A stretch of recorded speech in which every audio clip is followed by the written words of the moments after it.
ಎಲ್ಲರಿಗೂ ನಮಸ್ಕಾರ. Welcome back to my channel Sonu special. ಇವತ್ತು ಬೇಕ್ರಿಯಷ್ಟೇ ಚೆನ್ನಾಗಿ ಮನೆಯಲ್ಲೇ ಸ್ವೀಟ್ ಬನ್ಸ್ನ ಹೇಗೆ ಮಾಡೋದು ಅಂತೇಳಿ ತೋರಿಸ್ಕೊಡ್ತಾ ಇದ್ದೀನಿ.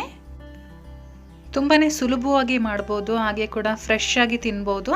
ಬನ್ನಿ ಹಾಗಾದರೆ ಹೇಗೆ ಮಾಡೋದು ಅಂತೇಳಿ ನೋಡ್ಕೊಳ್ಳೋಣ. ಇದಕ್ಕೆ ನಾವು ಒಂದು ಮಿಕ್ಸಿಂಗ್ ಬೌಲ್ ತಗೋಬೇಕು ಅಂದರೆ ಈ ರೀತಿ ಅಗಲವಾಗಿರ್ತಕ್ಕಂಥ ಒಂದು ಬೌಲನ್ನು ನಾವು ಸೆಲೆಕ್ಟ್ ಮಾಡ್ಕೊಳ್ಬೇಕಾಗತ್ತೆ.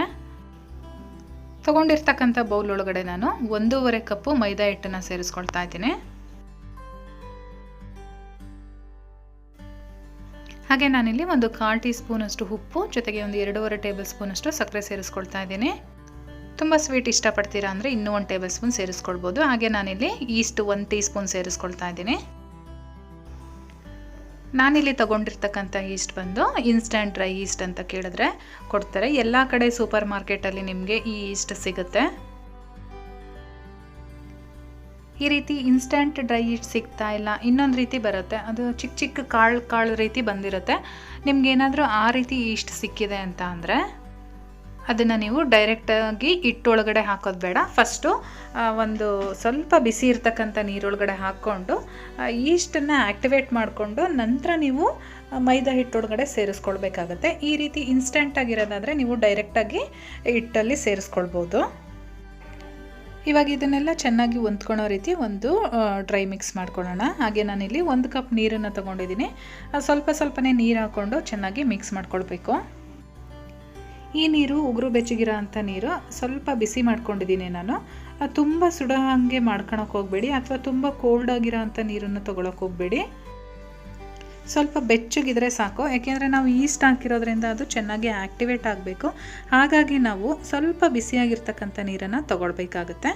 ಇವಾಗ ನೋಡಿ ಚೆನ್ನಾಗಿ ಎಲ್ಲ ಮಿಕ್ಸ್ ಮಾಡ್ಕೊಂಡಿದ್ದೀನಿ ನಾನು. ಈ ರೀತಿ ಚೆನ್ನಾಗಿ ಮಿಕ್ಸ್ ಆದಮೇಲೆ ನಾನು ಇದಕ್ಕೆ 1 ಟೇಬಲ್ ಸ್ಪೂನು ಎಣ್ಣೆ ಸೇರಿಸ್ಕೊಳ್ತಾ ಇದ್ದೀನಿ. ಈ ಹಿಟ್ಟನ್ನು ನಾವು ಕಡಿಮೆ ಅಂದರೂ ಒಂದು 10 ನಿಮಿಷಗಳ ಕಾಲ ನಾದ್ಕೊಳ್ಬೇಕು ಚೆನ್ನಾಗಿ. ನಾವು ಎಷ್ಟು ಚೆನ್ನಾಗಿ ನಾದ್ಕೊಳ್ತೀವೋ ಅಷ್ಟು ಚೆನ್ನಾಗಿ ನಮಗೆ ಬನ್ ರೆಡಿ ಆಗುತ್ತೆ. ಚೆನ್ನಾಗಿ ನಾದ್ಕೊಂಡಷ್ಟು ಕೂಡ ಬನ್ನು ತುಂಬಾ ಸಾಫ್ಟಾಗಿ ಬರುತ್ತೆ. ಈ ರೀತಿಯಾಗಿ ಒಂದು 10 ನಿಮಿಷಗಳ ಕಾಲ ಚೆನ್ನಾಗಿ ನಾದ್ಕೊಳ್ಳೋಣ. ನಾನು ಮತ್ತೆ ಇದಕ್ಕೆ ಇನ್ನೂ 1 ಟೇಬಲ್ ಸ್ಪೂನ್ ಎಣ್ಣೆನ ಹಾಕ್ಕೊಳ್ತಾ ಇದ್ದೀನಿ. ಕೈಗೆ ಅಂಟ್ತಾ ಇದೆ ಅಥವಾ ತೆಳುವಾಗಿದೆ ಅಂತ ಹೇಳ್ಬಿಟ್ಟು ನೀವು ಮತ್ತೆ ಇನ್ನೊಂದು ಸ್ವಲ್ಪ ಮೈದಾ ಹಿಟ್ಟನ್ನ ಸೇರಿಸ್ಕೊಳ್ಬೇಕು ಹೋಗಬೇಡಿ. ಇದರದ್ದು ಕನ್ಸಿಸ್ಟೆನ್ಸಿ ಬಂದು ಹೀಗೆ ಇರಬೇಕು. ನಾನು ಅದಕ್ಕೋಸ್ಕರನೇ ಸ್ಟಾರ್ಟಿಂಗೇ ಹೇಳಿದ್ದು ಸ್ವಲ್ಪ ದೊಡ್ಡದಾಗಿರ್ತಕ್ಕಂಥ ಬೌಲನ್ನು ನಾವು ಸೆಲೆಕ್ಟ್ ಮಾಡ್ಕೊಳ್ಬೇಕು ಅಂತ ಹೇಳಿ. ಇವಾಗ ನಾನು ಸುಮಾರಾಗಿ ಒಂದು 10 ನಿಮಿಷಗಳಿಂದ ಚೆನ್ನಾಗಿ ನಾದ್ಕೊಂಡಿದ್ದೀನಿ. ನೀವು ನೋಡ್ತಾ ಇರ್ಬೋದು ಎಷ್ಟು ಸಾಫ್ಟ್ ಆಗಿದೆ ಹಿಟ್ಟು ಅಂತ ಹೇಳಿ. ಇವಾಗ ನಾದ್ಕೊಂಡಿರೋ ಅಂಥ ಹಿಟ್ಟನ್ನು ಕೈನಲ್ಲಿ ತಗೊಂಡು ರೌಂಡ್ ಶೇಪಲ್ಲಿ ಮಾಡ್ಕೊಳ್ಬೇಕು. ಯಾವ ರೀತಿ ಅಂದರೆ ನಾವು ಮುಂದ್ಗಡೆಯಿಂದ ಹಿಟ್ಟನ್ನು ತಗೊಂಡೋಗಿ ಹಿಂದ್ಗಡೆಗೆ ಅಟ್ಯಾಚ್ ಮಾಡಬೇಕು. ಈ ರೀತಿ ರೌಂಡ್ ಶೇಪಲ್ಲಿ ಮಾಡಿಕೊಂಡು ಒಂದು ಬೌಲಲ್ಲಿ ಹಾಕಿ ನಾವು ಇದನ್ನು ಇಡಬೇಕಾಗತ್ತೆ.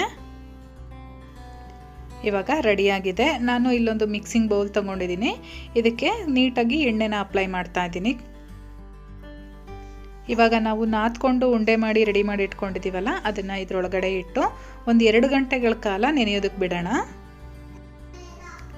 ನಾವು ಹಾಕಿರೋ ಅಂಥ ಈಸ್ಟು ಚೆನ್ನಾಗಿ ಆ್ಯಕ್ಟಿವೇಟ್ ಆಗಬೇಕು, ಅದಕ್ಕೋಸ್ಕರ 2 ಗಂಟೆಗಳ ಕಾಲ ನೆನೆಸ್ಬೇಕು. ಅದೇ ರೀತಿ ಇಟ್ಟು ಒಣಗಬಾರ್ದು ಅಂತ ಹೇಳ್ಬಿಟ್ಟು ಮೇಲ್ಗಡೆನೂ ಸ್ವಲ್ಪ ಈ ರೀತಿ ಎಣ್ಣೆನ ಅಪ್ಲೈ ಮಾಡಿ ಇಡ್ತಾ ಇದ್ದೀನಿ. ಇವಾಗ ಇದರ ಮೇಲೆ ಒಂದು ಲಿಡ್ ಕ್ಲೋಸ್ ಮಾಡಿ ಒಂದು 2 ಅವರ್ಸು ಸೈಡಲ್ಲಿ ಎತ್ತಿಟ್ಬಿಡೋಣ.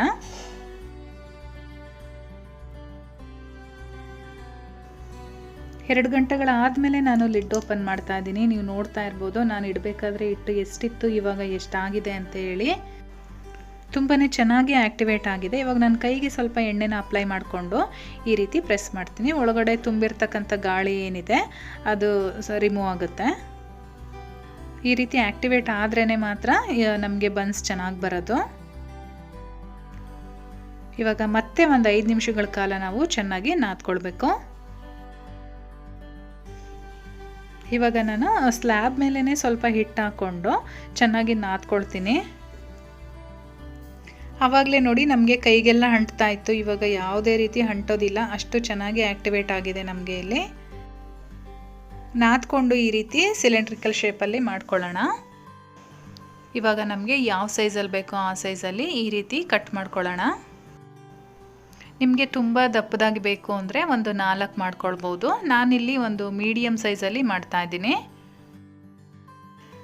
ಇವಾಗ ಕಟ್ ಮಾಡಿರ್ತಕ್ಕಂಥ ಒಂದೊಂದೇ ಪೀಸನ್ನು ತೊಗೊಂಡು ಈ ರೀತಿ ಬಾಲ್ ಶೇಪಲ್ಲಿ ಉಂಡೆ ಮಾಡ್ಕೊಳ್ಳೋಣ. ನೀವು ನೋಡ್ತಾ ಇರ್ಬೋದು ನಾನು ಹೇಗೆ ಮಾಡ್ತಾಯಿದ್ದೀನಿ ಅಂತೇಳಿ.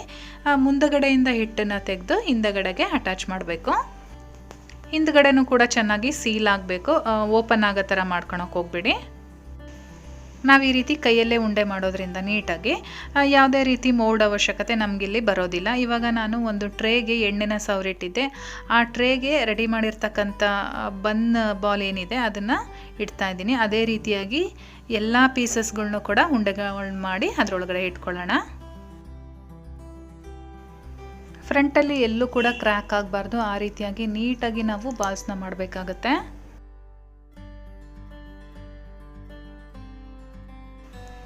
ಇವಾಗ ರೆಡಿ ಮಾಡಿರ್ತಕ್ಕಂಥ ಉಂಡೆ ಮೇಲೆ ನಾನು ಹಾಲನ್ನು ಈ ರೀತಿ ಬ್ರಷ್ ಮಾಡ್ತಾ ಇದ್ದೀನಿ. ನಾವು 2 ಕಾರಣಗಳಿಂದ ಹಾಲನ್ನು ಈ ರೀತಿ ಬ್ರಷ್ ಮಾಡೋದು. ಒಂದು ಬಂದು ಈ ರೀತಿ ಹಾಲನ್ನು ಸವರೋದ್ರಿಂದ ಒಳ್ಳೆ ಕಲರ್ ಬರುತ್ತೆ ನಮಗೆ ಅದು ಬೇಯಿಸ್ಬೇಕಾದ್ರೆ. ಇನ್ನೊಂದೇನಪ್ಪ ಅಂದರೆ ಇವಾಗ ನಾವು ಇದನ್ನು ಮತ್ತೆ ಒಂದು ಅರ್ಧ ಗಂಟೆ ಆ್ಯಕ್ಟಿವೇಟ್ ಆಗಲಿಕ್ಕೆ ಇಡಬೇಕು. ಆ ಟೈಮಲ್ಲಿ ನಮಗೆ ಹಿಟ್ಟು ಒಣಗೋದಿಲ್ಲ. ಈ 2 ಕಾರಣದಿಂದ ನಾವು ಹಾಲನ್ನು ಈ ರೀತಿ ಮೇಲ್ಗಡೆ ಸವರ್ತೀವಿ. ಹಾಲನ್ನು ಸವರ್ಕೊಂಡಾದಮೇಲೆ ನಾನಿಲ್ಲಿ ಒಂದು ಕಿಚನ್ ಟವಲ್ನ ತೊಗೊಂಡಿದ್ದೀನಿ. ಇದನ್ನು ನೀರಲ್ಲಿ ನೆನೆಸ್ಕೊಂಡು ಇದ್ರ ಮೇಲೆ ಮುಚ್ಚಿ ಒಂದು ಅರ್ಧ ಗಂಟೆಗಳ ಕಾಲ ಹಾಗೆ ಇಟ್ಟಿರ್ತೀನಿ. ಅರ್ಧ ಗಂಟೆ ಆದಮೇಲೆ ನಾನಿಲ್ಲಿ ಕಿಚನ್ ಟವಲ್ನ ತೆಗಿತಾ ಇದ್ದೀನಿ. ನೀವು ನೋಡ್ತಾ ಇರ್ಬೋದು ಸೈಜ್ ಹೇಗೆ ಡಬಲ್ ಆಗಿದೆ ಅಂತ ಹೇಳಿ. ಮೇಲ್ಗಡೆ ಪಾರ್ಟು ಬಟ್ಟೆಗೆ ಅಂಟ್ಕೊಂಡು ಈ ರೀತಿ ಏನಾದರೂ ಸ್ಕ್ರ್ಯಾಚ್ ಆಗಿದ್ದಿದ್ರೆ ಹಾಲಿನ ಕೈ ಅಥವಾ ಎಣ್ಣೆ ಕೈ ಮಾಡಿಕೊಂಡು ಈ ರೀತಿ ಸಾಫ್ಟ್ ಮಾಡ್ಕೊಳ್ಳಿ. ಇವಾಗ ನಮಗೆ ಬನ್ಸು ಬೇಕ್ ಮಾಡಲಿಕ್ಕೆ ರೆಡಿಯಾಗಿದೆ.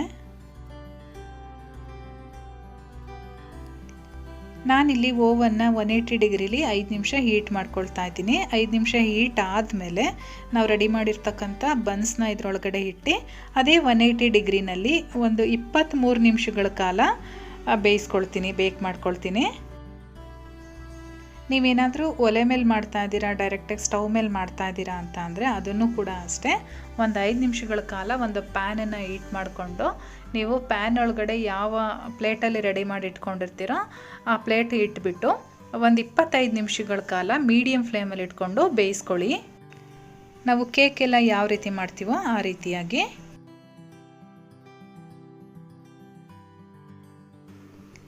ಇಪ್ಪತ್ತ್ಮೂರು ನಿಮಿಷ ಆದಮೇಲೆ ನಾನಿಲ್ಲಿ ಓವನ್ನ ಓಪನ್ ಮಾಡ್ತಾ ಇದ್ದೀನಿ. ನೀವು ನೋಡ್ತಾ ಇರ್ಬೋದು ಎಷ್ಟು ಚೆನ್ನಾಗಿ ಬಂದಿದೆ, ಕಲರ್ ಎಷ್ಟು ಚೆನ್ನಾಗಿ ಕಾಣಿಸ್ತಾ ಇದೆ ಅಂತ ಹೇಳಿ. ಇವಾಗ ನಾವು ಇಟ್ಕೊಂಡಿರ್ತಕ್ಕಂಥ ಸ್ಟ್ಯಾಂಡನ್ನು ಹೊರಗಡೆ ತೆಗೆಯೋಣ.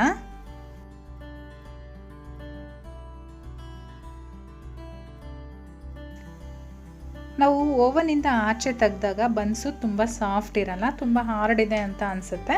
ಇವಾಗ ನಾವು ಇದ್ರ ಮೇಲೆ ಬೆಣ್ಣೆ ಅಥವಾ ಎಣ್ಣೆ ಯಾವುದನ್ನಾದರೂ ಆಗಲಿ ಈ ರೀತಿ ಅಪ್ಲೈ ಮಾಡಬೇಕು. ಎಲ್ಲ ಬನ್ಸ್ಗೂ ಈ ರೀತಿ ಎಣ್ಣೆನ ಅಪ್ಲೈ ಮಾಡಿ ನಾವು ಒಂದು 10 ನಿಮಿಷಗಳ ಕಾಲ ನಾವು ಮತ್ತೆ ಒಂದು ಸೈಡಲ್ಲಿ ಇಡಬೇಕಾಗುತ್ತೆ. ಅಂದರೆ ಸ್ವಲ್ಪ ಇದು ತಣ್ಣಗಾಗಬೇಕು. ತಣ್ಣಗಾಗೋವರೆಗೂ ನಾವು ಮುಂಚೆನೇ ಮುಚ್ಚಿದ್ವಲ್ಲ ಒಂದು ಟವಲ್ಲು, ಅದೇ ಟವಲ್ನ ಯೂಸ್ ಮಾಡಿಕೊಂಡು ಒಂದು ಸೈಡಲ್ಲಿ ಎತ್ತಿಟ್ಕೊಂಡಿರೋಣ. ಒಂದು 15 ನಿಮಿಷಗಳ ಕಾಲ ಬಿಟ್ಟಿದ್ದೆ ನಾನು. ಇವಾಗ ಟವಲ್ನ ತೆಗಿತಾ ಇದ್ದೀನಿ. ಈಗ ನೋಡೋಣ ಸಾಫ್ಟ್ ಆಗಿದೆಯಾ ಹೇಗೆ ಅಂತ ಹೇಳ್ಬಿಟ್ಟು ನಮಗೆ ಮುಟ್ಟು ನೋಡಿದರೆ ಗೊತ್ತಾಗುತ್ತೆ. ತುಂಬಾ ಸಾಫ್ಟ್ ಆಗಿದೆ, ತುಂಬಾ ಚೆನ್ನಾಗಿ ಬರ್ತಾ ಇದೆ. ನೀವು ನೋಡ್ತಾ ಇರ್ಬೋದು ಈ ರೀತಿ ಪ್ರೆಸ್ ಮಾಡ್ತಾ ಇದ್ರೆ ಮತ್ತೆ ಅದೇ ಪ್ಲೇಸಿಗೆ ಬೌನ್ಸ್ ಆಗ್ತಾ ಇದೆ. ನನ್ನ ಮಗ ಅಂತೂ ಪಕ್ಕದಲ್ಲೇ ನಿಂತ್ಕೊಂಡು ವೆಯ್ಟ್ ಮಾಡ್ತಾ ಇದ್ದಾನೆ. ನೀವು ನೋಡ್ತಾ ಇರ್ಬೋದು ಅವನು ಕೂಡ ಟೆಸ್ಟ್ ಮಾಡ್ತಾ ಇದ್ದಾನೆ ಹೇಗೆ ಬಂದಿದೆ ಅಂತ ಹೇಳಿ. ಹಾಗಾಗಿ ಅವನಿಗೊಂದು ಈ ಬನ್ನನ್ನು ಅವನಿಗೆ ಕೊಟ್ಟು ಕಳಿಸ್ದೆ. ತುಂಬಾ ಇಷ್ಟಪಡ್ತಿಂದ, ತುಂಬಾ ಸಾಫ್ಟಾಗಿ ಬಂದಿತ್ತು. ಹೇಳಬೇಕು ಅಂದರೆ ಸಖತ್ತಾಗಿತ್ತು. ನಿಮಗೆ ಆಶ್ಚರ್ಯ ಆಗುತ್ತೆ ಇದು ಮನೆಯಲ್ಲಿ ನಾವೇ ಮಾಡಿದ್ದ ಅಂತೇಳಿ. ಅಷ್ಟು ಚೆನ್ನಾಗಿ ಬರುತ್ತೆ. ಒಂದು ಸಲ ಟ್ರೈ ಮಾಡಿ, ಖಂಡಿತ ಇಷ್ಟಪಡ್ತೀರಾ. ನಾನು ಒಂದು ಬನ್ ಓಪನ್ ಮಾಡಿ ಒಳಗಡೆ ಕೂಡ ಹೇಗೆ ಬಂದಿದೆ ಅಂತೇಳಿ ತೋರಿಸ್ತೀನಿ. ಹಾಗೆ ನೀವು ಇದ್ರ ಕೆಳಗಡೆನೂ ನೋಡ್ಬೋದು, ತುಂಬ ಸೀದಿಲ್ಲ, ಎಷ್ಟು ಬೇಕೋ ಅಷ್ಟು ಬೆಂದಿದೆ. ಇದು ಕರೆಕ್ಟಾಗಿ ಬೇಕಾಗಿದೆ. ಇವಾಗ ನಾನು ಬೇಕಾದರೆ ಇದು ಓಪನ್ ಮಾಡಿ ತೋರಿಸ್ತೀನಿ ನೋಡಿ, ಒಳಗಡೆನೂ ಕೂಡ ಎಷ್ಟು ಮೃದುವಾಗಿ ಬಂದಿದೆ ಅಂತ ಹೇಳಿ. ನೀವೇನು ಬೇಕ್ರಿನಲ್ಲಿ ತಗೊಬರ್ತೀರಾ ಅದೇ ರೀತಿ ಬಂದಿದೆ. ಇಷ್ಟ ಆಗಿದ್ರೆ ಒಂದು ಲೈಕ್ ಮಾಡಿ, ಹಾಗೆ ಯಾರ್ಯಾರಿಗೆಲ್ಲ ಉಪಯೋಗ ಆಗುತ್ತೋ ಅಂಥವ್ರಿಗೆಲ್ಲ ಶೇರ್ ಮಾಡಿ. ವಿಡಿಯೋ ಇಷ್ಟ ಆಗಿದ್ರೆ ಚಾನಲ್ನ ಸಬ್ಸ್ಕ್ರೈಬ್ ಆಗೋದಂತೂ ಮರಿಬೇಡಿ. Thank you.